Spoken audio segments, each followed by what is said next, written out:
I am tired of having to describe 15 times a day how dramatic and how catastrophic the healthcare situation in Gaza is.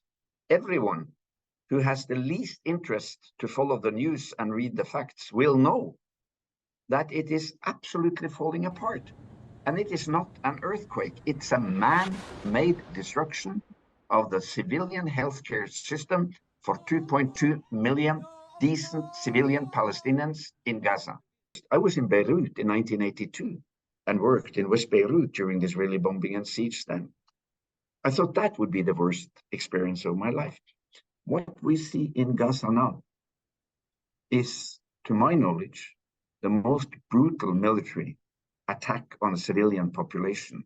They bombed Al-Azhar Medical School the other day. I teach there. I've been teaching there for more than 10 years. I was teaching there as late as in June this year.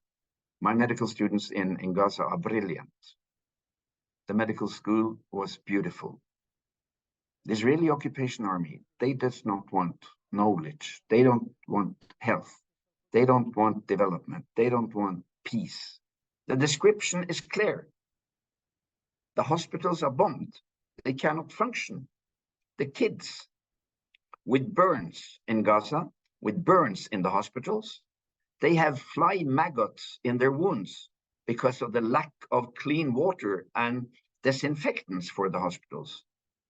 The patients with open fractures are waiting 6 to 7 days to have surgery because of the lack of capacity in the operating rooms and the lack of electricity and the lack of very basic medical tools to heal the wounds. The neonates who are premature are 4 and 5 in each incubator, and they risk dying because they will not have enough power supply. The oxygen concentration machines producing oxygen for the hospitals in Gaza had to be stopped in Shifa because of lack of power for the generators. Listen, there are more than probably now 30,000 wounded. There is no medical system in the world who has experienced 30,000 wounded in 3 weeks, with a majority of children.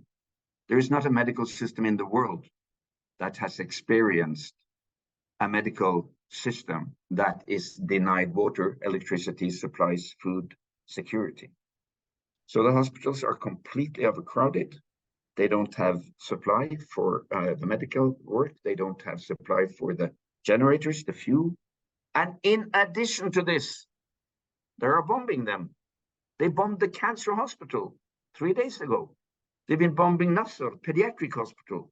They've been bombing Al-Quds Hospital.